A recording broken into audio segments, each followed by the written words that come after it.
नमस्कार, आप देख रहे हैं सिटी सेंटर शो। मुंबई से मैं हूं पूजा भारद्वाज। शो की शुरुआत महाराष्ट्र की खबर से। महाराष्ट्र में राजनीति के चाणक्य माने जाने वाले शरद पवार की राजनीतिक पूंजी अजीत पवार, उनके भतीजे बीते साल बीजेपी में चले गए। सियासी उठापटक के बीच अब शरद पवार ने मुख्यमंत्री एकनाथ शिंदे, उप मुख्यमंत्री देवेंद्र फडणवीस और अपने भतीजे उप मुख्यमंत्री अजीत पवार को अपने घर बारामती में भोजन पर आमंत्रित किया है और इससे सभी को चौंका दिया है। आखिर इसके पीछे की राजनीति को किस तरह से समझा जाए, इस रिपोर्ट में आपको दिखाते हैं। 83 साल के शरद पवार ने हार नहीं मानी है। उन्होंने मुख्यमंत्री एकनाथ शिंदे और दोनों उप मुख्यमंत्री देवेंद्र फडणवीस और अजीत पवार को बारामती में अपने घर पर खाने का न्योता दिया है। इसे पवार की नई राजनीतिक गुगली कहा जा रहा है। ये संस्कार और संस्कृति महाराष्ट्र ने देखी है। मैं पवार साहब के घर पे गया, मैंने बोला साहब मेरे हाथ से गलती हुई, मैं गोपीनाथ मुंडे साहब के बर्थडे में चला गया। तो बोले उसमें क्या है, तेरे और उनके अच्छे संबंध है, उनके घर में ब्याह होगा, कुछ होगा, तेरे को आमंत्रण आएगा तो तेरे को जाना ही चाहिए। राजनीति और व्यक्तिगत हमारे संबंध, इसमें कभी अंतर नहीं चाहिए, आना चाहिए। इसमें कोई सियासी मान्य नहीं है। अगर यही होती है डिप्लोमेसी तो डिनर के बाद आफ्टर डिनर जिसको कहते हैं वो होता था, लेकिन वैसे कोई नहीं है। ये ओपन गए और खुद जयंत पाटिल जी ने निमंत्रण देने का काम किया। अब ये राजनीतिक स्तर के ऊपर क्या डिप्लोमेसी है, क्या है नहीं है, वो आगे के काल में दिखने को मिलेगा।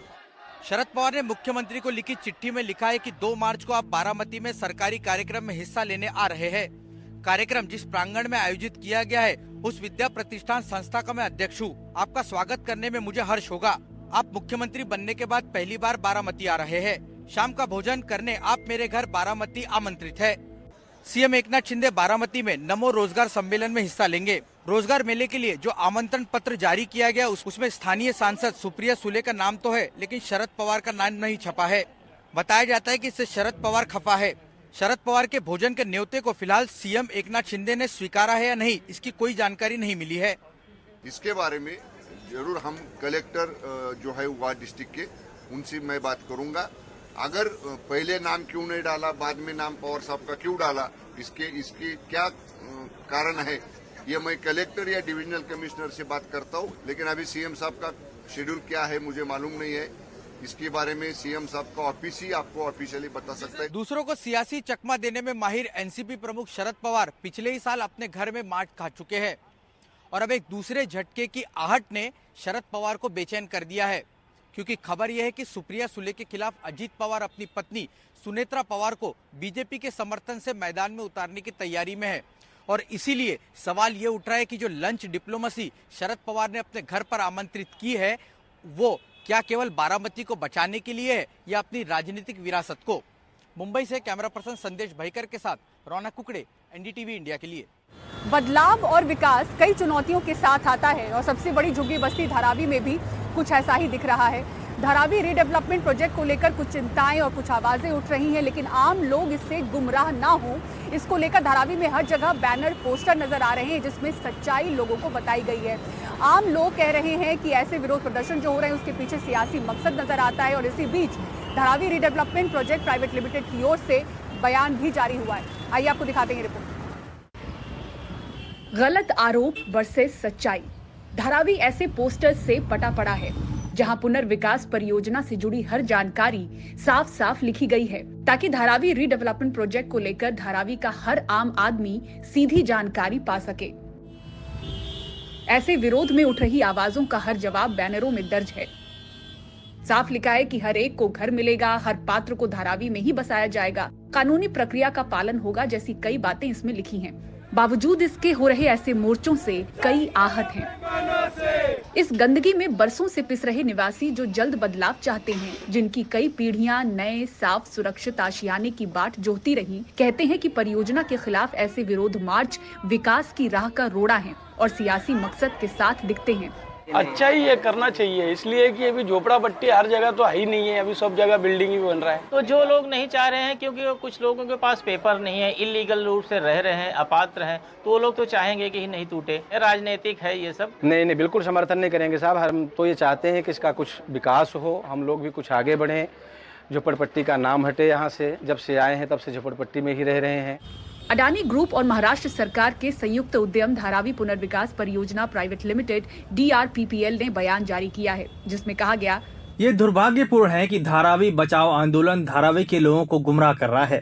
ऐसा लगता है कि इसके नेताओं ने अक्टूबर 2022 से सार्वजनिक तौर पर उपलब्ध टेंडर दस्तावेजों का अध्ययन नहीं किया है और प्रावधानों को पूरी समझ के बिना चिंताएं उठा रहे हैं। दोहराते हुए फिर जानकारी दे रहे हैं कि सभी पात्र धारावी में ही अपने नए घरों में रहेंगे और अपात्र लोगों को भी रेंटल हाउसिंग पॉलिसी के तहत आवास उपलब्ध कराया जाएगा। पात्रता और अपात्रता पर डेटा एकत्र करने के लिए सर्वेक्षण जल्दी ही शुरू होगा, जिसके बाद सरकार पात्रता और अपात्रता का उचित निर्धारण और प्रकाशन करेगी।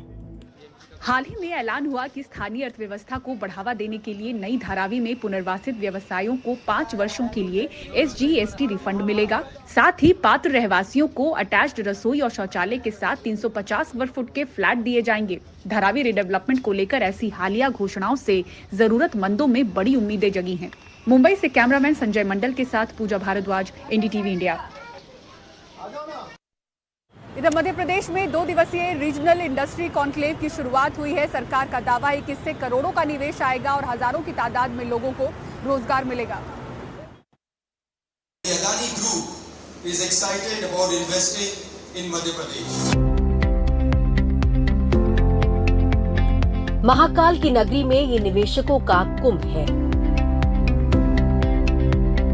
2 दिवसीय रीजनल इंडस्ट्री कॉन्क्लेव के पहले ही दिन अडानी ग्रुप ने मध्य प्रदेश में 75,000 करोड़ रुपए के निवेश का ऐलान किया। And assembled here today are some of our nation's brightest business minds, the team that will build on your vision to transform Madhya Pradesh into India's Mukhya Pradesh.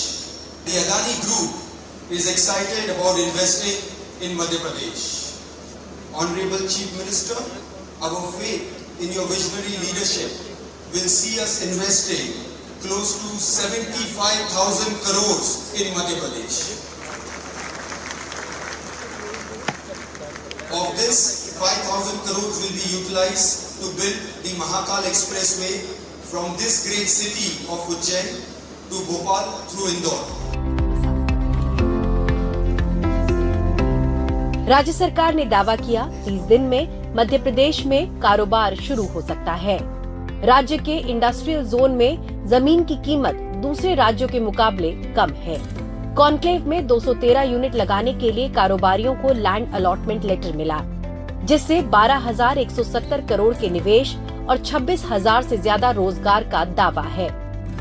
मुझे इस बात का संतोष है कि जो हमने कल्पना की थी उसी प्रकार से यहाँ लाभ मिल रहा है।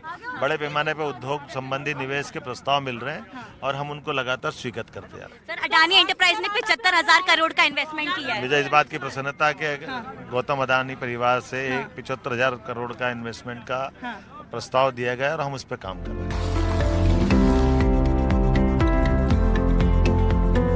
निवेशकों का भी मानना है बेहतर नीतियों और संसाधन से राज्य प्रगति की राह पर है। बिजली पानी कोई चीज की यहाँ कमी नहीं है। 24 घंटे बिजली भी रहती है। इंडस्ट्री को तो हमेशा 24 घंटे ही मिलती है और पानी भी सफिशिएंट है। हर चीज यहाँ पर पूरी है। इसके अलावा और क्या चाहिए? अच्छी लेबर मिलती है। किस तरह की? हाँ जी, नीतियाँ आसान? निवेश की नीतियाँ बहुत अच्छी हैं। अच्छे सब्सिडीज दे रहे हैं, अच्छा सब कुछ दे रहे हैं, तो क्यों नहीं आएंगे यहाँ पर? मध्य प्रदेश में लगातार निवेश और रोजगार की संभावनाएं बढ़ रही हैं और इसको लेकर मोहन सरकार लगातार प्रयासरत है। इसके साथ ही साथ अडानी ग्रुप ने जिस तरह से 75,000 करोड़ का इन्वेस्टमेंट पूरे प्रदेश में किया है, वो कहीं ना कहीं एक रोजगार की संभावना तो खोलता ही है, लेकिन मध्य प्रदेश में विकास के द्वार को और भी ज्यादा खोल देता है। कैमरा पर्सन अभिषेक सिंह के साथ अमृतांशी जोशी, NDTV। और ब्लूमबर्ग को दिल्ली की कोर्ट का आदेश मिला है। जी के खिलाफ लेख को हटाने के लिए कहा गया है। आपको बता दें कि अवमाननापूर्ण लेख का ये मामला है। ब्लूमबर्ग पर 21 फरवरी को ये लेख आया था, जिसमें सेबी के आदेश की झूठी खबर थी। ब्लूमबर्ग ने खबर की थी कि इंडियन रेगुलेटर अनकवर्स इतने रुपया का इतने मिलियंस का अकाउंटिंग इशू एट जी। तो ये जो हेडलाइन थी, हमने ये कहा कोर्ट में कि ये थोड़ी सी ये सेंसेशनलाइज करती है और ये दिखाती है कि अमाउंट भी फिक्स्ड है और अनकवर का मतलब है कि फाइंडिंग है, प्रॉपर फाइंडिंग है, जबकि ऐसा नहीं है। आर्टिकल में खुद कह रहे हैं कि अमाउंट चेंज हो सकता है, खुद कह रहे हैं कि सेबी का कमेंट नहीं आया है। तो ये अभी इंक्वायरी स्टेज पे प्रोसीडिंग्स हैं, तो आप इसको एज ए फाइंडिंग नहीं कर सकते हैं। और जो है जो नॉर्मल लेमैन है या जो नॉर्मल रीडर है वो हेडलाइंस पढ़ के ओपिनियन फॉर्म कर लेता है, तो सर्टेनली जी डिफेम हो गई है। तो ये सारी दलीलें सुनने के बाद कोर्ट ने ये ऑर्डर किया।